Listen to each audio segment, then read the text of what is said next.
su jefe político, Alberto Rodríguez. Ya se lanzó, dijo, hay 2019. Y estamos en la antesala del 2019. No, pero no falta tanto. Él lo explica bien. Alberto Rodríguez ya lo explica bien. En la radio está la presencia del ministro de Gobierno, Justicia y Culto, el doctor Eduardo Mones Ruiz Hijo, visitándonos. Aprovechamos ya que venía, seguramente debe venir para presenciar el discurso del intendente Merlo a la ciudad, y dijimos, bueno, vamos a aprovechar a ver cuál es la mirada que hay desde el gobierno o desde su ministerio, que entiende muchas razones estructurales en esta sociedad, con esta visita del ministro del Interior, Rogelio Frigerio. ¿Cómo le va, doctor? Buen día. Hola, buen día, Raquel, buen día a la audiencia, buen día a Raúl. Bueno, ¿qué le pareció, qué impresión tiene usted en relación a la visita del ministro del Interior, Rogelio Frigerio, aquí a la provincia de San Luis? Mire, primero que nada, hubiera sido muy bueno que, ya que el ministro del Interior venía a la provincia, hubiera avisado el gobierno de la provincia con un tiempo prudencial para poder o gestionar una reunión con el gobernador o poder participar en los actos que ellos tenían preparados.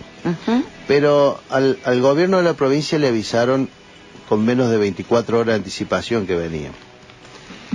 Por lo tanto, nosotros entendemos que Rogelio Frigerio vino en calidad de dirigente de Cambiemos, no vino como ministro del Interior en realidad. Era un acto estrictamente partidario prácticamente. Fuera del protocolo. Sí, hay que decirlo, digamos, se ve que ha venido también con una instrucción, que es ver cómo incorporaba al intendente Ponce, que pasó de ser un kirchnerista furioso a ser un casi aliado de Cambiemos, ¿no? Esas cosas raras que tiene la política. Pero más allá de eso, hay dos cosas que sí me parece importante destacar. Primero, que se hizo la entrega de departamentos de lo que se conoce como la línea de crédito de Procrear, que casi en un 90% estaban terminados hace muchísimo, estaban casi terminados en la época de Cristina Fernández Kirchner. Pero no dijeron quién había hecho los departamentos, se los adjudicaron ellos. Eso es por lo menos faltar a la verdad. Ahora, Frigerio, donde definitivamente sí falta la verdad, son en las declaraciones posteriores que hace. Y ahí donde hay que analizar, digamos, por qué ciertos sectores del periodismo no le preguntan concretamente lo que hay que preguntar en la provincia de San Luis. Porque por ahí venir y decir cosas desde Buenos Aires y opinar sobre la provincia de San Luis como hizo Frigerio, me parece que por lo menos está mal. Fíjese que él dice que el gobierno de la provincia de San Luis recibe el 100% de fondos más que a diciembre de 2015. O sea, parece ser que Mauricio Macri, porque está lleno de bondad, le entrega muchísimo más a San Luis. Lo cual es falso. ¿Pero por qué es falso? Porque suponiendo que nominalmente, o sea, si hubiéramos recibido 10 en diciembre de 2015 y ahora recibiéramos 20, eso es nominal, ¿no? En el medio de eso, durante el gobierno de Mauricio Macri, la Argentina ya lleva acumulado el 70% de inflación. 70% de inflación. O sea, que la recaudación acompaña naturalmente la inflación. Lo que pasa es que el poder adquisitivo de esos dineros no son lo mismo que en diciembre de 2015. Y Rogelio Frigerio, que aparte de ser ministro del Interior, es un economista, no puede faltar a la verdad, porque él sabe lo que está diciendo, sabe que está engañando a la gente. En segundo lugar, el fenomenal aumento tarifario que ha recibido la Argentina en estos años hace que también el gobierno provincial y los municipios tengan un aumento sideral en las boletas de luz y gas. Hay muchísimos municipios hoy que no van a poder pagar la boleta de luz. Pero la boleta de luz de los municipios es nada más que la luz pública y el bombeo de agua. O sea, servicios esenciales que no van a poder pagar porque ellos creen que el aumento tarifario tiene que darse porque el sinceramiento es así, sin tener en cuenta los servicios que presta cada uno. Y en tercer lugar, y esto sí hay que decirlo con todos los derechos que nosotros hemos ganado, una parte de ese aumento de la coparticipación es el juicio que ganamos. O sea, Frigerio o Macri no pueden hacer otra cosa que cumplir fallo de la Corte. En esa parte, lo que incumplen es en la parte que nos deben para atrás, que son miles de millones de pesos. Pero de eso fíjese que ni Poggi, ni Ponce Enrique ahora, ni obviamente Frigerio, ni ningún dirigente de Cambiemos habla de este tema. Porque claro, es una deuda que tiene Macri hoy. Fíjese, tanto que a los dirigentes, sobre todo radicales, a lo largo de la historia, usted habrá escuchado que no se le cae de la boca la palabra república. La república, la república. ¿Qué quiere decir la república? Es la división de poderes. Y dentro de la división de poder en esta democracia que vive la Argentina, claramente cada uno tiene una función. El Poder Judicial, el Poder Ejecutivo y el Poder Legislativo. Ahora, ¿puede el Poder Ejecutivo alegremente desconocer un fallo de la Corte Suprema de Justicia como está haciendo Mauricio Macri? Claro que no, salvo que realmente no crean en la República.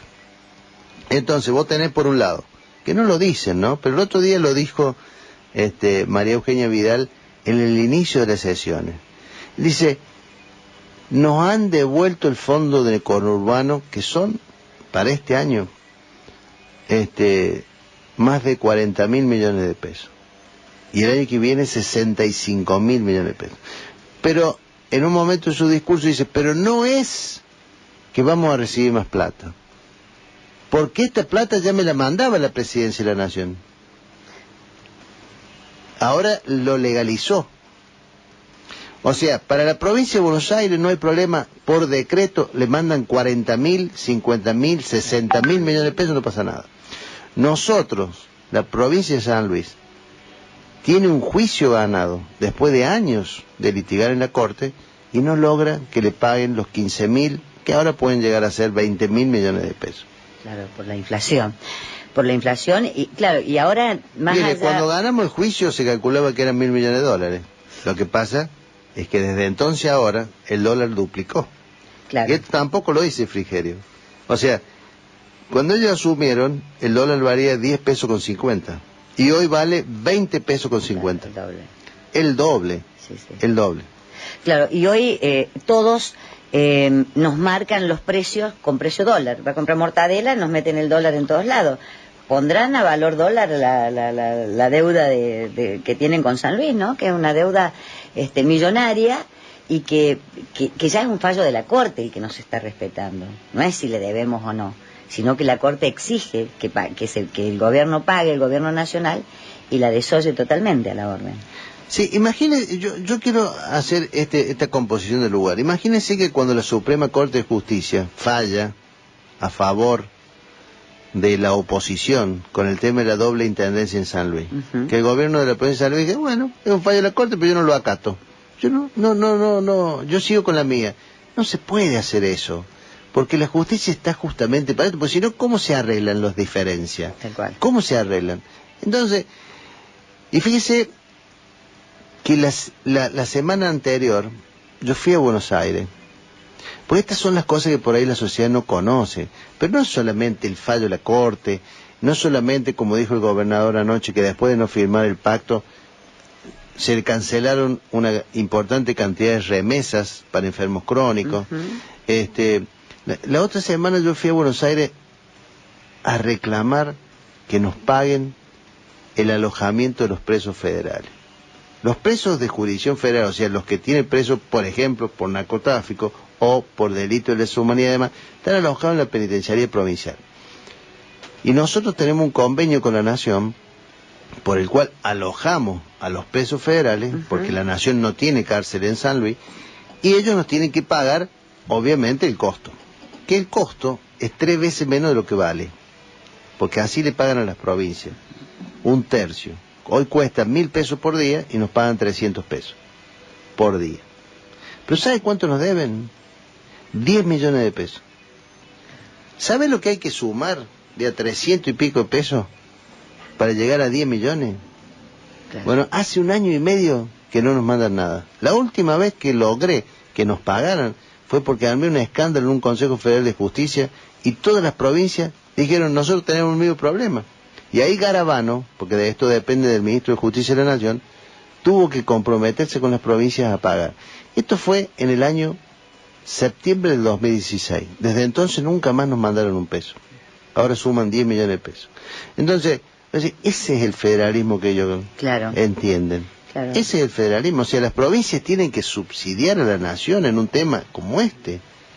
Entonces, nosotros dijimos, mire, si no nos pagan, nosotros rompemos el convenio y no recibimos más presos federales en la provincia de San Luis. Si nosotros no queremos tener, porque inclusive es un problema. Usted piense que para nosotros más o menos tenemos 65 presos federales. Pero el costo es enorme, porque no es solo la manutención, también el costo que vos tenés en guardiacárceles, en traslados. Los traslados los tenés que pagar vos, todos los traslados. La justicia federal te dice, tráiganmelo, y vos se los tenés que llevar, traer, disponer de guardia, de vehículos, todo eso no les importa nada. Usted no sabe lo mal que nos atendieron. Bien, y un discurso de la apertura al diálogo que parece ser que no es tan así, la apertura al diálogo, ¿no? Que ofrece el presidente, que dice, yo estoy dispuesto al diálogo, pero no recibe, ustedes son recibidos por cualquier integrante del gobierno, pero no por el presidente, de sentarse a charlar y decir, bueno, a ver, si a mí alguien no me firma en esto que firmaron la mayoría de las provincias y la única que no firma es San Luis, bueno, fundamente, ¿por qué no me firma? Sentarme a hablar con la persona. Es decir, es la cuestión de la república y de la democracia, ¿no? En un estado democrático como el que vivimos.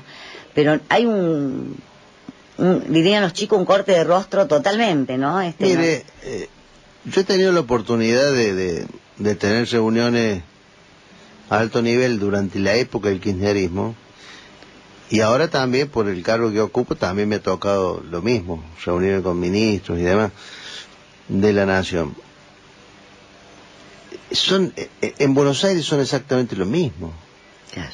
O sea, el trato que nosotros teníamos, porque esto hay que recordarlo, digamos, nosotros sistemáticamente hemos defendido los intereses de San Luis, y no nos interesa quién es el gobierno nacional.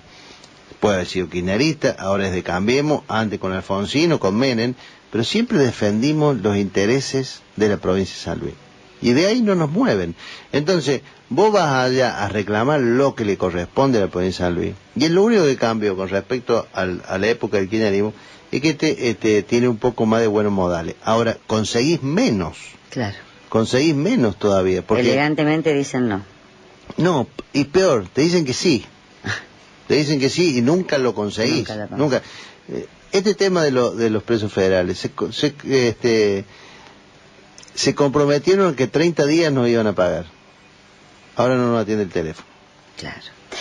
Ahora, yo digo, los representantes del pueblo, ¿no? Que son nuestros diputados, nuestros senadores, y les damos el legado de la representación a nivel nacional. No solamente han actuado en contra de los intereses, en este caso económicos, de la provincia, que es la deuda, porque no se habla de la deuda, no hay ningún de algunos dirigentes de la oposición que nos están representando a nivel nacional. No solo eso, sino que han ido en detrimento por algunas normativas y leyes que han aprobado en contra de los jubilados, en contra de los obreros, en muchísimos aspectos de la vida ciudadana. Digo, cuando no nos damos cuenta o cuando no nos fijamos por ahí en muchas oportunidades, ¿qué hacen nuestros representantes en Buenos Aires? ¿Cuál es el rol que cumplen y por qué son tan permisivos? Más allá de que si tienen fuerza política o no, de mayoría o de minoría, pero por lo menos plantear la situación de la provincia. Es innegable la deuda. Es innegable, es decir, José Ricardo, el contador Poggi, todos los representantes que tenemos de acá por parte de la oposición, y esperamos una respuesta y no hay. Es decir, por eso digo, qué bárbaro, ¿no? Nos tuvieron que organizar un acto desde Buenos Aires acá, y para decirnos, por ejemplo, que nos estaban prácticamente dando toda la plata de la coparticipación. Sí, el problema de la Argentina es el federalismo. Claro. No se comprende, digamos. Indudablemente Buenos Aires tiene una tradición unitaria que no va a cambiar, sea quien sea, digamos, el presidente de la nación, porque se ve que el poder ahí es enorme. Pero los dirigentes de Cambiemos de la provincia, los legisladores provinciales, tendrán que explicarle en algún momento a los jubilados que ellos votaron para que cobraran menos, porque esta es la verdad. Tanto Poggi, Ricardo, todos ellos acá tienen que dar explicaciones, porque ellos hacían campaña. Fíjense, el otro día veía un spot muy interesante de todas las cosas que prometió Macri en campaña y que hoy no existen. Primer punto, les prometió a los trabajadores que iba a eliminar el impuesto a las ganancias. Yo digo, en mi gobierno no va a haber impuesto a las ganancias. Mentira. Fíjese un detalle que lo analizaban el otro día, interesante. Vio que a Mauricio Macri lo insultan mucho en las canchas de fútbol. Sí. Bueno, pero él se comprometió que el fútbol para todo, esto del fútbol por televisión, iba a seguir. Claro. Y lo eliminó. Ahora ni siquiera el mundial de fútbol vamos a poder ver sin pagar. A los jubilados les prometió que no iban a perder ningún derecho. Y ahora ganan menos o van a cobrar mucho menos de lo que sería con la movilidad jubilatoria. Y así sucesivamente. Y son tantas las promesas que no se han ido cumpliendo, que en definitiva este es el desagrado que empieza a haber en la población. Porque voy a decir, él decía, no, la inflación en mi gobierno no va a ser un problema, es muy sencillo. Lo peor ya pasó, dijo. Solucionar el tema de la inflación, dijo, es muy sencillo. Y usted piense que en este momento, en la mayoría de las provincias, están cerrando acuerdos salariales que va del 10 al 12%. Cuando la inflación de enero y febrero ya ronda más del 4%. Entonces, el poder adquisitivo que van a perder los trabajadores este año va a ser mucho mayor que el del año pasado. Y a eso le sumamos, que esto es lo que Frigerio por ahí no lo dice, es que la Argentina lleva 132.000 millones de dólares más de deuda externa y paga, fíjese este dato, ¿no? 200.000 millones de pesos de intereses por las LEVACs por año. Pero cuando uno habla de estas cosas, es como que parece que uno quisiera que le fuera mal. Pero esta es la consecuencia del endeudamiento. 200.000 millones de pesos de intereses LEVAC. ¿Sabe cuánto es el presupuesto de la provincia de San Luis? No llega a 30.000 millones de pesos. O sea, ¿cuántas provincias de San Luis representan los intereses hoy de las LEVAC? Alrededor de 10 provincias argentinas. Entonces, todo eso va siendo inviable el país. Y hay que decir la verdad. Alguien tiene que decirlo. ¿Sabe quién es la única persona que lo dice? Es Alberto Rodríguez Sá.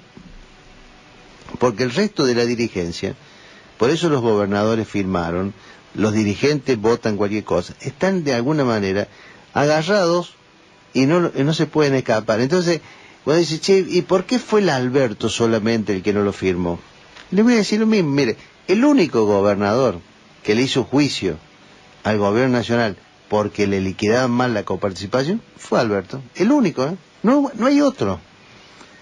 No hay otro. Entonces, pero hoy el conjunto de las provincias argentinas están empezando a cobrar esa diferencia gracias al fallo de San Luis.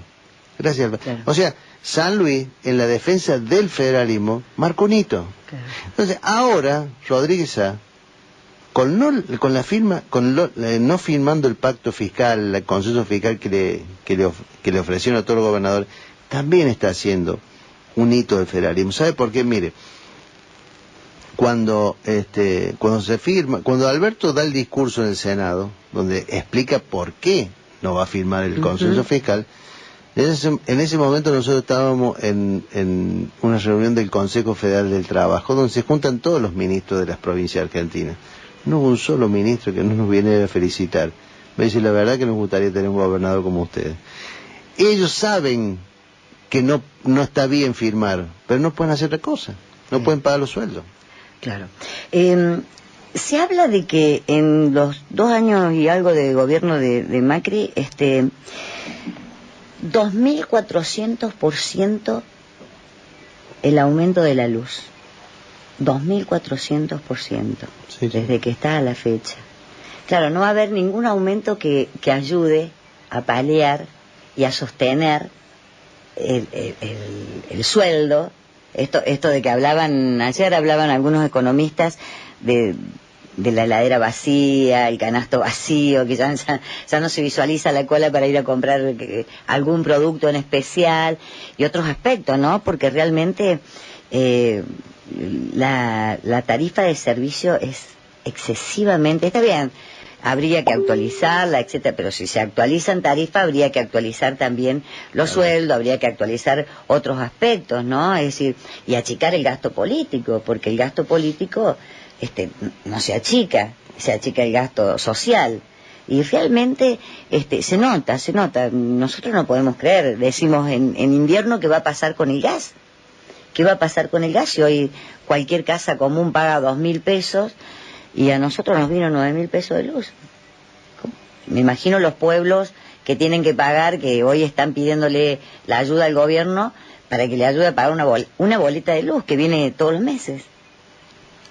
Mire, nadie lo graficó mejor que un dirigente de Cambiemos, porque el intendente de La Punta, Martín Olivero, nos fue a explicar que él en enero del año 2016 casi no pagó el boleto de luz, porque hay que explicar, hay una compensación.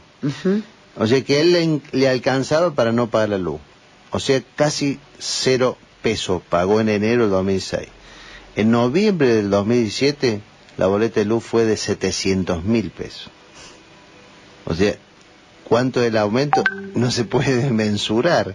Entonces, pero claro, en una economía de un municipio, vos pensás, cuando lo multiplicás por 12, se le van casi 10 millones de pesos solo en luz. Solo en luz. Entonces, lamentablemente nosotros lo decíamos el año pasado en campaña electoral, pero mucha gente todavía no le había llegado la boleta, no sabía lo que iba a pasar. Entonces, este año todo el mundo está interpretando y viendo cómo puede pagar las boletas de luz y la boleta de gas, porque es como dice usted, el promedio de la boleta de luz ha aumentado casi el 2.000%. 2.400 lo determinaron ayer algunos economistas. Y siguen pidiendo aumento, ¿eh? Claro, siguen pidiendo. Ministro, ¿qué pasó en Merlo? ¿Fue el desfasaje económico el que hizo que una de las localidades más importantes de la provincia y con una afluencia turística que impresiona, que realmente la vemos todo el tiempo? ¿Qué pasó que tuvo que ir el gobierno a darle oxígeno? Y lo que pasa en Merlo, en definitiva, es cuando vos por ahí, por algún motivo, gastas más de lo que te ingresa. Este problema viene de hace bastante tiempo. Y la verdad que nosotros veníamos marcándole al intendente que había más egresos que ingresos. Pero por ahí se cae en la tentación de decir, che, bueno, vamos a seguir de alguna manera generando servicios que no puedo pagar porque queda bien. Ahora, llega un momento en que vos, como en tu casa, si vos gastas más de lo que te ingresa, no vas a poder pagarle a alguien. Y llegamos a enero del 2018 con justamente en una de las cosas más difíciles que puede tener alguien que administra, que es no tener la plata para pagar el sueldo. Pero en definitiva también el intendente ha transparentado que claro, el 50% de la población no le pagaba las tasas. Lo mensuró el otro día, 27 millones de pesos es lo que le adeudan los contribuyentes a la Intendencia Municipal de Merlo, en concepto de tasas. Claro. Y el problema fueron 5 millones de pesos. O sea que en definitiva tendría que tener 22 millones más. Claro. A eso se suma claramente que el ser un municipio turístico genera una enorme demanda a la municipalidad. Enorme. Porque, por ejemplo, vos acá, digamos, un viernes cerrás la municipalidad y, bueno, de alguna manera volvés el lunes si querés.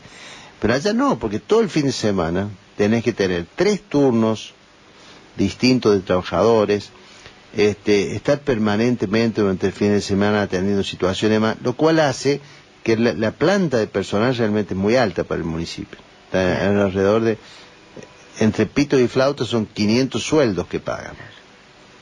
Claramente, en relación al municipio, es mucho. Entonces, todo eso fue el aumento tarifario, que empieza también a desordenar. Todo eso hizo que llegara a un cuello de botella donde no puede pagar los sueldos. Bueno, para salir de esas situaciones, tenés que tener un plan. Tenés que tener un plan, porque si no, no vas a salir. O sea, si el gobierno va y le da la plata, esto es solamente patearla, en 6 meses iba a estar igual. Entonces, tiene que tener un plan, tiene que decir, che, ¿cómo hacemos con los ingresos? ¿Cómo hacemos con los egresos? ¿Cómo recaudamos? ¿Qué servicios podemos prestar? Todo, para que tenga un presupuesto equilibrado. El presupuesto estaba desequilibrado casi en 15 millones de pesos al año. Ese era el déficit real. Entonces, se han tomado ciertas medidas como para poder hacerlo. Ahora, en el medio siempre se mete la politiquería. Entonces, para tomar decisiones en un gobierno democrático necesitas que también el legislativo participe. Claro. Entonces, en el caso del Consejo Deliberante de Merlo, hay un empate. Son 10 concejales y hay 5 del Partido Justicialista y 5 de Cambiemos. Entonces hay un empate. Entonces, en la mayoría de las votaciones no se puede decidir y cuando están por perder, el bloque de Cambiemos se levanta y deja sin quórum. Claro. Entonces no se están pudiendo tomar decisiones, porque se mete la politiquería y no la resolución de los conflictos. Entonces, ¿qué va a pasar? Que puede ser una medida, digamos, democrática, levantarse y dejar sin quórum en el Consejo 1 o 2 veces, pero no puede ser sistemático, porque si no el Consejo no funciona, y si no funciona, después van a decir que el problema... Entonces, nosotros por eso pedimos reflexión a los dirigentes de Cambiemos, porque no es cuestión de poner palo en la rueda. Fíjese que el gobierno nacional ha necesitado muchísimos votos de la oposición para lograr aprobar un montón de leyes. Y bueno, la oposición lo ha dejado gobernar. Entonces, tienen que dejarlo gobernar al intendente de Merlo, porque si no, las consecuencias son peores. Está bien. Bueno, en la jornada de mañana, 7 de marzo, se va a presentar el proyecto de ley para encarcelar a los que violen la orden de restricción. Hasta ex jueces han dado su mirada sobre este proyecto, ministro. Bueno, va a ser la presentación mañana. Mire, en realidad, nosotros vamos a la Villa de Merlo mañana, porque en el marco de la Semana del Día de la Mujer nos han invitado a disertar sobre este tema. En ese marco es que nosotros vamos a explicar lo que es el proyecto. El proyecto se lleva a la Cámara el 1 de abril. Está bien, se va a presentar, por eso mismo estábamos hablando de Merlo, digo, ¿qué opinión le merece la mirada que han puesto algunos ex jueces, algunos abogados, por supuesto, un poco con una mirada mezquina, ¿no? Diciendo que no se puede llevar a cabo, que no es una medida acorde a esto. ¿Qué opinión le merece? Mire, a mí me parece que nosotros tenemos que tener una nueva mirada. Pero no una mirada en el sentido represivo, sino una mirada de lo que es el derecho de la víctima. Sigo sosteniendo de que nosotros nos hemos pasado los últimos 30 años entendiendo que solamente había que legislar en función del derecho de los imputados, o sea, del victimario, si vos querés. Tienen todas las garantías, absolutamente todas las garantías están legisladas en el Código Penal argentino y en los códigos procesales penales, todas, no hay ninguna garantía. Ahora, ¿y la víctima? ¿Y las personas que sufren? ¿Cuándo las vamos a considerar? ¿Cuándo los jueces o el Poder Judicial va a considerar a la víctima? Y digo esto porque, fíjese, a mí me gusta poner en debate algunos temas. Cuando nosotros pusimos en debate este tema, de alguna manera le movimos el avispero al Poder Judicial. Fíjese que en estos días se ha presentado una nueva oficina de violencia de género o algo por el estilo en el Superior Tribunal. Ahora, si yo no salía, o si el gobierno de la provincia no salía con este proyecto, seguíamos igual. Digamos, de alguna manera no habíamos tomado conciencia de lo que estaba pasando. Nosotros lo definimos así, nosotros vamos por las políticas de Estado. No son circunstanciales. Entonces, el gobierno de Alberto Rodríguez empezó con la creación de la Secretaría de la Mujer Ni Una Menos, que está cumpliendo un rol muy importante, pero aparte del rol en sí, la concientización de la situación. Luego creamos los juzgados de violencia para que traten los temas específicos, y ahora presentamos esto. Ahora, yo lo que digo es que por ahí, aún entendiendo las razones que pueden tener los abogados, que pueden tener los jueces, que pueden tener los ex jueces, con su experiencia, también le pregunto, ¿y por qué tenemos que permitir que las mujeres vivan en un estado de indefensión y de falta de paz permanente? Porque la orden judicial no se cumple, pero no es solo esa orden judicial, hay un montón de órdenes judiciales que no se cumplen. No se cumplen, tal cual. También hay un montón de leyes que no se cumplen. Mire, cuando nosotros propusimos la reforma del Código Procesal Penal en el tema de la usurpación, estábamos convencidos de que era una medida que aseguraba la protección de la vivienda o del terreno, lo que fuere, desde la prevención. ¿Por qué? Porque si el conjunto de la población sabe que a usted en una semana, 15 días, lo van a sacar de la vivienda que usurpó, no iba a haber más usurpaciones. Claro. A la larga, después de un tiempo, no iba a haber más usurpaciones. Claro. Ahora los jueces que dijeron, no se puede aplicar. Y así estamos. Usted sabe la cantidad de usurpaciones que hay en la provincia de San Luis. La cantidad de usurpaciones que hay en el departamento Junín, impresionante. La mayoría de ellos son de afuera. Los jueces no hacen nada. Otro tema, fíjese, interesante. Hay una ley que habla de cómo debe actuar el Poder Judicial frente a los secuestros judiciales, concretamente contra los secuestros de autos. Tiene plazo, tiene horario, tienen que cumplir las pericias en determinado plazo, tienen que llevar esos vehículos a determinado lugar, que para eso también el Superior Tribunal dispone. No se cumple. Usted por donde vaya a la comisaría que quiera, está lleno de autos secuestrados. ¿Sabe lo que es un antro de corrupción? Los jueces no lo saben. ¿Saben que no están cumpliendo con la ley?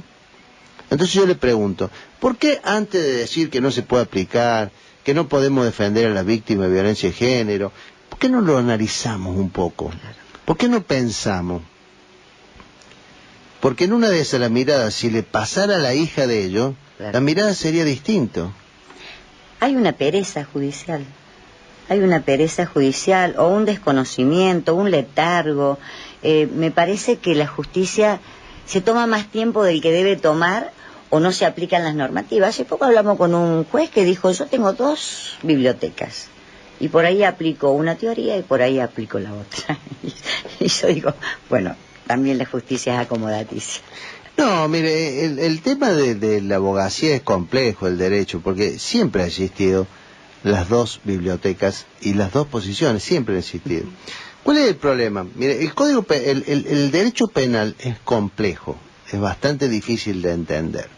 Entonces, para poder aplicarlo se hacen las teorías, y las teorías tienen interpretación. Entonces dice, el legislador acá quiso decir... Y entonces lo interpretan como ellos quieran. Claro. Y a partir de ahí empieza no hay 2 bibliotecas en el derecho penal, hay varias bibliotecas. Entonces aparece, no, yo considero que dice tal cosa, el otro dice tal cosa, y bueno, y así estamos. Está bien. O sea, Es cierto que por ahí nuestros legisladores no legislan con la claridad que legislar, pero también es cierto que nosotros los abogados interpretamos como queremos. Tal cual. Bueno, ¿se va al discurso del intendente Merlo? ¿Va a presenciar el discurso de la apertura de las sesiones? Voy al inicio de sesiones del Consejo Deliberante y el discurso del intendente Merlo. Bien, me dijo la otra vez que vino usted que no iba a hablar de candidaturas porque no era tiempo de hablar de candidaturas, pero que me dejó entender que le gustaría ser candidato a intendente o que le gustaría ser intendente. ¿Quién no sueña con eso? Apareció en una encuesta usted. No, bueno, la verdad que estamos, es cierto, estamos en marzo del año 2018 para las elecciones de intendente, gobernador, y faltan por lo menos un año y 2 o 3 meses más. Me parece que sería interesante que en esta etapa tratemos de solucionar el problema de la gente, que la verdad que son muchos. Tenemos una serie de obligaciones, lo tienen todos los que han sido electos en este periodo. Por lo tanto, me parece a mí que es importante permitir de alguna manera darle tranquilidad a la gente, no hablar de lo electoral. Ahora sí entiendo que cada uno que quiere ser candidato, en el caso a intendente, debería estar ya trabajando, planificando, y para cuando llegue el momento tener las propuestas correspondientes que ofrecerle a la sociedad, porque no alcanza con ser candidato. Seguro. Hay que gobernar para el bien de la sociedad, y para eso hay que tener planes. ¿Lo está haciendo usted? No, yo tengo tanto trabajo. Está bien, bueno, pero tampoco, a ver, su jefe político, Alberto Rodríguez ya se lanzó, dijo, hay 2019. Y estamos en la antesala del 2019. No, pero fíjate falta tanto. Él lo explica bien. Alberto Rodríguez ya lo explica bien.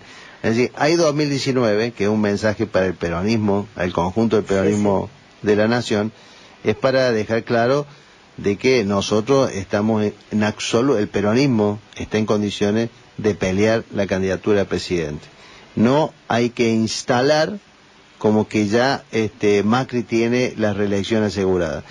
Está bien. Pero no es un problema de nombre, no es un problema de persona, es un problema de que el peronismo tiene la obligación de llevar adelante un plan que sea distinto al que está llevando adelante el presidente Macri, pero no porque Macri sea malo, sino porque el plan que le han diseñado nos lleva al 2001. Está bien. Pero no se me vaya a Buenos Aires.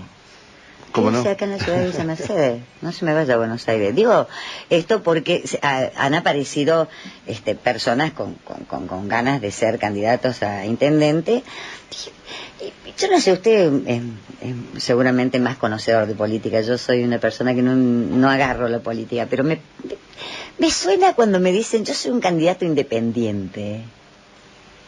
¿Independiente de qué es un candidato? No sé si usted me lo puede explicar ya que está en la política. Sí, no sé exactamente a qué se refiere. Yo creo que cuando vos sos un candidato del partido, sos un candidato de una agrupación política, sos un candidato que te debe a los postulados y a la doctrina de ese partido, fundamentalmente. O sea, no vas a decir, yo soy un candidato independiente, es como decir, usted le pregunta bien, ¿independiente de qué? ¿De qué? Claro. Porque en definitiva, que por ahí hay que entenderlo. Nosotros cuando somos orgánicos y pertenecemos a una estructura partidaria, fundamentalmente nos debemos a la doctrina. En el caso nuestro, a la doctrina peronista, a sus postulados y a las 20 verdades. Por lo tanto, el que no trabaje bien en beneficio del pueblo, no debe ser peronista. Está bien. Bueno, usted ya estuvo dentro de la Municipalidad de Villa Mercedes. ¿Se acuerda cuando vino un poco a ordenar algunas cuestiones? Estuvo ya. No, bueno, sí.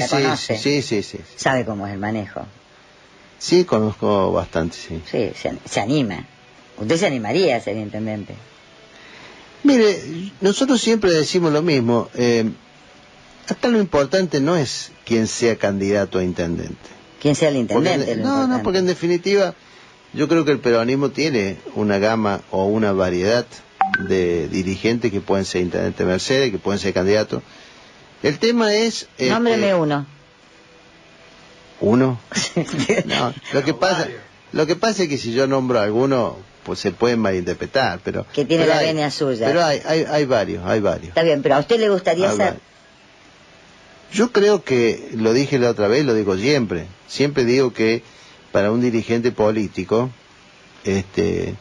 no debe haber mayor honor que poder ser intendente de su pueblo. Está bien. Eso es una realidad que seguramente todos los dirigentes políticos lo piensan, porque poder representar a su pueblo, a su gente, a donde uno vive, y sí, indudablemente debe ser el mayor honor que uno puede tener. Seguro, seguro. ¿Se va a tener que buscar un Durán Barba o no le va a hacer falta? Durán Barba. Bueno, como dice Alberto, Durán Barba es un genio, pero habría que ver, a veces esas cosas duran un tiempito. Un tiempito, nomás, ¿no? pasa. Bueno, vamos a ver. Pero qué pasa. Está bien lo que usted dice, Durán Barba, porque también hace la síntesis de lo que nosotros por ahí planteamos. Por ahí lo más difícil no es ganar la elección. Por ahí lo difícil es gobernar bien y cumplir con las expectativas del pueblo. Y gustarle al pueblo. Eso es más difícil.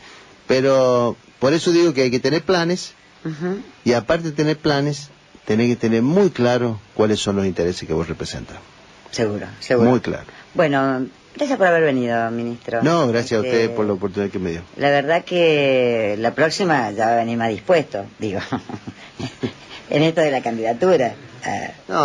Mire, el Partido Justicialista de la provincia de San Luis, con buen criterio, creo que hemos tenido una elección muy compleja, muy difícil el año pasado. Hemos salido airosos porque realmente se trabajó en unidad.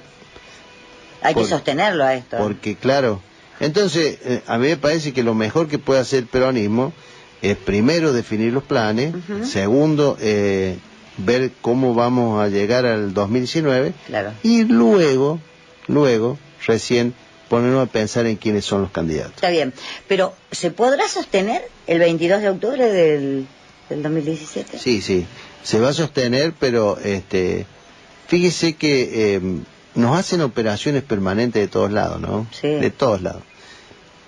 Y nosotros, de alguna manera, venimos sosteniendo unas posiciones difíciles, porque el gobernador de la provincia es casi la única voz de los gobernadores argentinos que en Buenos Aires se expresa como se expresa. Pero nosotros acá, en la provincia de San Luis, también tenemos una oposición fuerte y sobre todo muy, yo diría, muy en contra de los intereses del pueblo. Porque, en definitiva, está en contra de los intereses. Porque ellos lo que quieren, es así la síntesis, mire, ellos quieren que a los Rodríguez Sá le vaya mal. Quieren que a los Rodríguez Sá le vaya mal, sin que les importe que si a los Rodríguez Sá le va mal, claramente le va a ir mal al pueblo de la provincia de San Luis. Entonces, ellos no deberían tener esa visión. Ellos tendrían que tener la visión de decir, tener planes, propuestas, decirle al pueblo de San Luis qué cosas buenas pueden hacer más allá de Alberto o Adolfo. Pero como la política de ellos pasa en función de los hermanos Rodríguez Sá, es muy difícil. Entonces, lo que nosotros debemos tener claro desde el peronismo es que le tenemos que ofrecer a la sociedad los mejores hombres, las mejores mujeres, y entre todos, en un grado de unidad, seguramente las elecciones van a ser claras y transparentes. Yo de todas maneras creo que las elecciones del año que viene van a ser más sencillas que las del 2017. Vamos a ganar mucho mejor.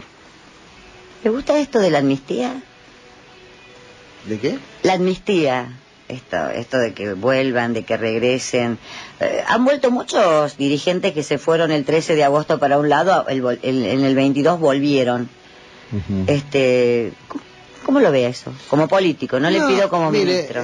Lo que nosotros debemos entender siempre, y el que no lo entiende el peronismo es muy difícil. El peronismo es un movimiento, no es un partido. El movimiento tiene muchas vertientes. Muchas vertientes. Tiene un tronco que es la doctrina peronista, pero tiene muchas vertientes. Y a veces algunos compañeros se confunden un poco, se confunden y se van, pero finalmente todos vuelven a ese tronco. Y eso es lo que está pasando en este momento. La verdad que hay una gran unidad de las distintas vertientes del peronismo, que normalmente pasa eso, fíjese, cuando enfrente tenemos un proyecto neoliberal como el que está encarnando en este momento el presidente Macri, que hace que los distintos sectores del campo popular necesariamente se unan por ese tronco común. Gracias por haber venido, ministro. No, gracias a usted.